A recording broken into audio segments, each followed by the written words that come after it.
One of the few models of side reactions or degradation mechanisms that have been proposed in the literature was by Ramadas and colleagues back in 2004. And they proposed a model that describes this formation and growth of a solid electrolyte interface layer on the negative electrode particles during charging. And it assumes that the solvent inside the electrolyte is being reduced and combining with lithium as the side reaction mechanism for degradation. We are going to, in this section of notes, present what the Ramadas model is so that you can see that, and then in the next sections of notes we'll build a reduced order model of the Ramadas model that might be used inside of a controls optimization scheme. And this model includes the capacity loss and the resistance rise due to this SEI formation and growth. So we have some capacity fade and power fade models. We're going to use a method of volume averaging to create an algebraic model. It's not a calculus-based model. It's a zero-dimensional model because it gives you one value for the whole cell, instead of the Ramadas model, which is an infinite order partial differential equation. So there's some really dramatic model order reduction that happens that we're going to share. And the result then does not really, even though the Ramadas model is an electrochemical model, it's a 1D electrochemical model, the result is something that we can compute algebraically without having a full one-dimensional reduced order model of the types that we described in the previous semester. It's possible to incorporate it within that 1D model and get perhaps even better results that are not volume averaged in the same way, but we'll see that the results that we get from this model are actually pretty good. So this reduced order model of SEI growth is one step toward creating a complete coupled reduced order model of all the dominant cell degradation mechanisms that we could use in some kind of a control scheme. So we're not saying this is the end of the story. This is only one part of the story, one chapter in the story, if you will. We're going to spend the rest of this particular section describing the original model proposed by Ramadas and colleagues. And then we are going to, in the next sections, describe the model order reduction method that we use to get a simpler model version of it. So first, Ramadas and colleagues say that changes at the electrode-electrolyte interface, the solid electrolyte interface, due to side reactions in the negative electrode in particular, are one of the primary causes of cell aging. Many of the discussions I've had with people who have torn cells apart and analyzed what the actual aging happened, what was the most important thing that happened over the life of this cell, they tend to agree. They tend to say that this SEI formation and growth is something that just, even when you keep the cell inside of normal voltage limits, this is something that is one of the most significant degradation mechanisms. So if we have a hope of controlling it or slowing it down, that would be a pretty big accomplishment. We're talking about a particle in the negative electrode. So there's some solid particle and it's immersed, if you will, in electrolyte. And the electrolyte, as you may remember, has a solvent plus a salt. It could be a solvent plus a base or a solvent plus an acid, but in the case of lithium-ion cells, it's a lithium salt that's used. And somehow, on the surface of this particle, there is a chemical reaction between the particle and its surroundings. And there's quite a large number of these reactions that could occur that would lead to the deposit of some products, some solid products that form a film on the surface of the particle. Now, the exact reactions that happen are, some of them are proposed, but I'm not certain that they're especially well understood just yet. And they tend to be very dependent on the type of electrolyte that's used. And it really doesn't matter too much for us because we're going to try to average or create a model of the average behavior rather than the microscopic, microscale behavior. So there are people looking at this, and it's important for them to look at it because if they can change the solvent a little bit such that these reactions don't happen anymore, that would be an amazing result achieved through electrochemistry. But until that point in time, we have these reactions happening, and we're looking for a way to extend life using controls instead. So the Ramadas and colleagues make some assumptions that these side reactions are somehow consuming the solvent. And I think most people agree that it's ethylene carbonate, the EC, as part of the solvent that is the primary component that's consumed. However, EC is also what makes it work pretty well. So we can't really get rid of it, but it is causing the side reactions. So we consume the solvent. We also consume some lithium ions from the solution. So I have some Li plus and PF6 minus. Well, some lithium ions are consumed with the ethylene carbonate to make some product. And in order to account for that, I have to pull lithium from somewhere. And generally speaking, we're self-discharging. We're pulling lithium out of the solid itself in the process. And we're losing lithium cycling capability, so capacity is lost. Some of the compounds that have been observed are lithium carbonate and lithium fluoride and lithium oxide, but it depends on the nature of the solvent, what exactly is present. We said that there was a film on the surface of the particle, and this film is largely passivating. So the first time we charge the battery cell, there's no film present, and in the context of the high voltage of this cell, at the ethylene carbonate and the carbon in the negative electrode particles want to react with each other and form these products. So the first time you charge a cell, there's lithium now made present, available to make this reaction happen, and you form this film. And this film is passivating in the sense that once it's present, it's hard for more ethylene carbonate to get through to the surface of the particle. It's possible. There is porosity in the film. There are holes in the film that are big enough to allow the ethylene carbonate through, but it's much harder than it was when there was no film at all to begin with. So because of the porosity, it's reasonable to assume that the SEI grows over time as solvent diffuses through the layer as we're charging. But it does definitely slow down the SEI layer growth. I believe this is very well accepted at this point in time. However, when Ramadas first wrote the article, it was not well accepted, and people call the first cycle formation because that's when SEI was formed, and some thought that SEI stopped being formed at that point in time, and others thought that, well, no, it still continues to grow over time, and there was a debate. But now I think everyone agrees that SEI does continue to grow.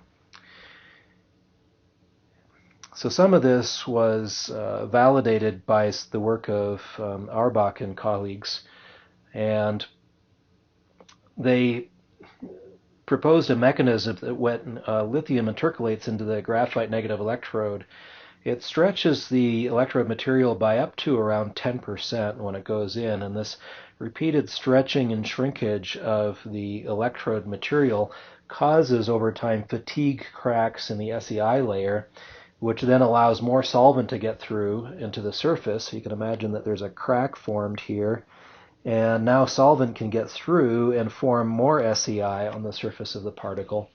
And so there, over time, for various reasons, SEI continues to grow or to form. Ramadas made several assumptions that in the reduced order model we keep these assumptions, at least for the most part.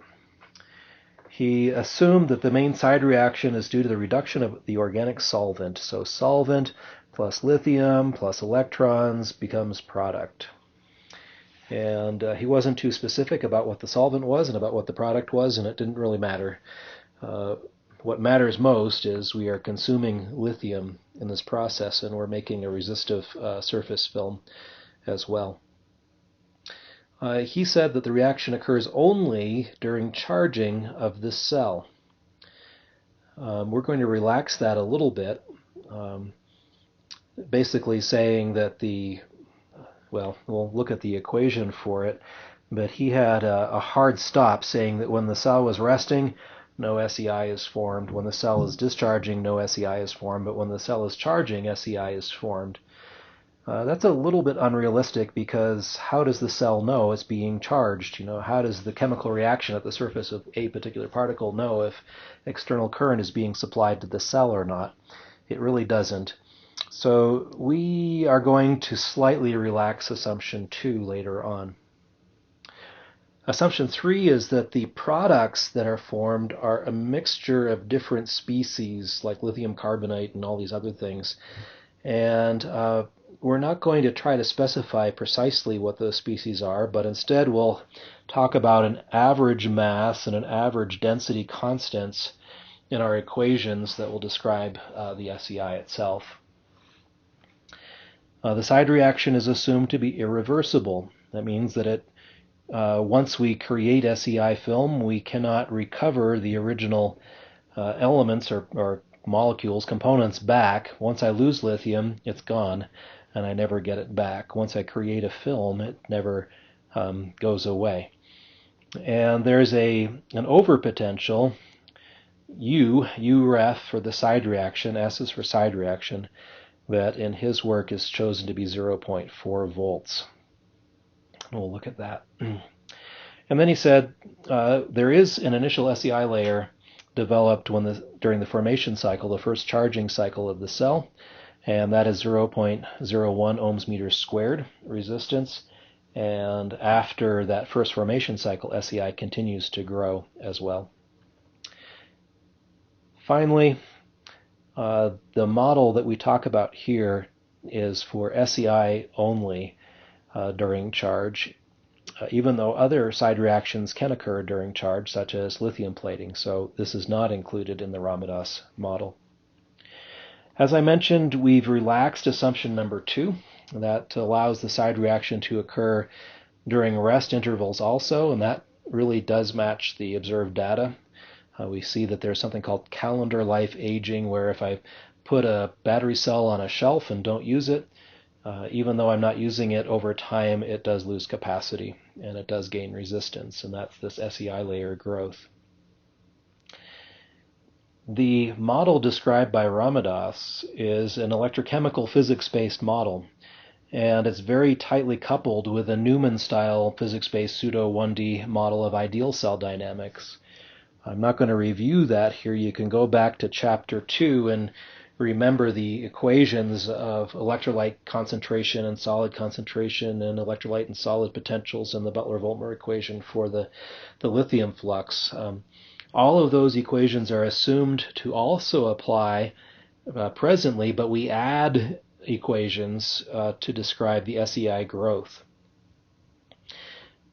Then in the negative electrode, the total flux of lithium, J total molar flux, so moles per meter squared second, is given by a summation of the intercalation flux from the Butler-Voltmer equation that we looked at in the previous course, plus a side reaction flux.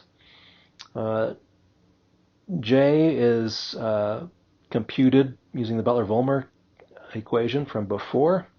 Here I have I0 over F. We might have called it J0 instead in the previous course, and that looks like K times CE times CS max minus CSE times CSE, and then we have alpha and 1 minus alpha powers, and I forget which is which off the top of my head, but I believe that this is 1 minus alpha, and this is 1 minus alpha, and this is alpha. But you can go back to chapter 2 and review that. So that's the constant out front, you might remember. Then we have the cathodic, which is what we've called alpha before, and the anodic, which is 1 minus alpha, which is what we've seen before. So that's just Butler-Volmer. There's nothing new there. I wrote it maybe in a slightly different way, but there's really nothing new there. We know all about this. This reaction is driven by an overpotential. So eta was phi s minus phi e minus the reference potential for the reaction, which was the open circuit potential relationship of the material, and then minus F times R film times J total. And from time to time we have considered this R film, but notice now that I have a side reaction, J total is the summation of this intercalation J and a side reaction J, and the J that Butler-Volmer computes is the intercalation J only, but the J that's used in the overpotential is the total J. And that turns out to be very important when it comes time to making simplified versions of these equations, because it makes some things cancel out. But it's the total molar flux going through this film to the surface of the particle has to be included in this voltage drop here, so that at the surface, how far away is the potential away from the reference potential. The side reaction are described in a very similar way. So Js is the side reaction flux. It's the rate at which lithium is lost permanently, in this case, to a side reaction. And again, there is some exchange current density for the side reaction. And in this case, there's only one exponential term. Here, I've got one exponential term that talks about the forward reaction, and I've got another exponential term that talks about the reverse reaction. And we said that they're in equilibrium when eta equals 0, meaning there's just as many lithium ions leaving the particle as joining the particle, but both processes are always happening just kind of at a molecular scale in different places. In the side reaction, we say, nope, there's only one direction is possible. I lose lithium, and I lose it forever, and it never comes back. So there's only one exponential instead of both.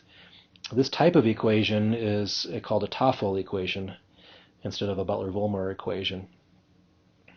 So when I have only one exponential instead of the two. The side reaction over potential is eta s, which is also phi s minus phi e, and it also has this F R film J total, but it has a side reaction potential, which is the voltage at which the side reaction basically turns on, if you will. It's not quite that sharp, but it's a reference voltage that fits the side reaction rate to the observed data. And that's the voltage that we said in the earlier assumption was equal to 0.4. So this reference voltage for graphite is state of charge dependent. It looks something like that. This reference voltage is 0.4 volts.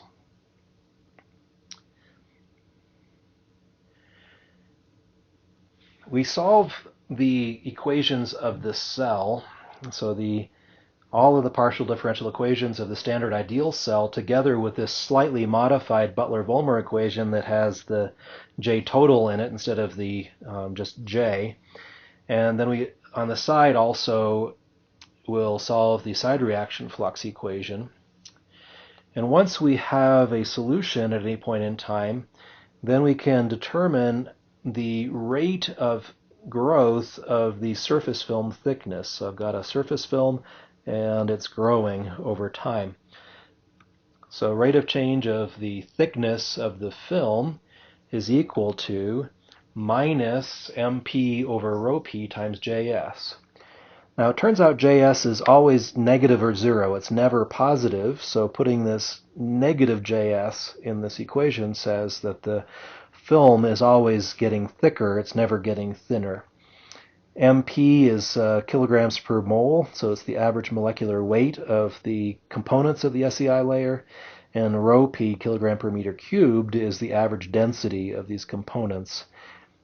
And if you put all of those units together with Js, which is moles per meter squared second, you get meters per second of film growth rate. which is obviously going to be a very small number in those units. The film thickness we get by solving that equation, then we can stick that into this equation, which computes the film resistance itself. And I believe I'm using Ramadas's notation here, which is maybe a little bit confusing. I think it's, if he were to write the paper today, he would use some different nomenclature, but RSEI was the formation resistance. That was the value we said was 0.01 ohms meters squared from the first cycle. So that's the starting point. But then to that, he adds the film thickness divided by the conductivity of this the products, the film, in order to get the added resistance, the total resistance of this this film. And finally, in addition to the resistance change, we have capacity loss. Js is the rate at which lithium is being permanently lost from availability in the cell. And that's moles per meter squared second. So if I multiply by F, I get amperes per meter squared. Then multiply by A, I get some amperes, and then multiply by meter squared per meters cubed, so it's amperes per meter, or ampere meters, and then I integrate over the length to give me amperes back. So overall, this equation gives me the rate of capacity loss in amperes when we compute it. So that's the Ramadas model, and compared to the models we've seen before, it's actually quite simple. We have a simplified Butler-Volmer equation, which is a TOEFL equation, which says how rapidly is lithium being lost, and then based on that, how quickly is the film growing, based on that, what is the resistance of the film, and based on all of that, what is the rate of change of capacity of this cell. To implement this in COMSOL, we would take the original ideal cell model and add the differential equations that are here, and we would have a full model of the Ramadas degradation mechanism.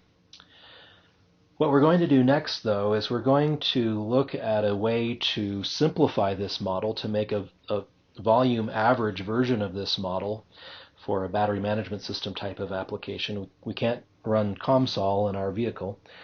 So we'll look at how to do that, and eventually we will compare the reduced order model to simulations of this Ramadas full order model.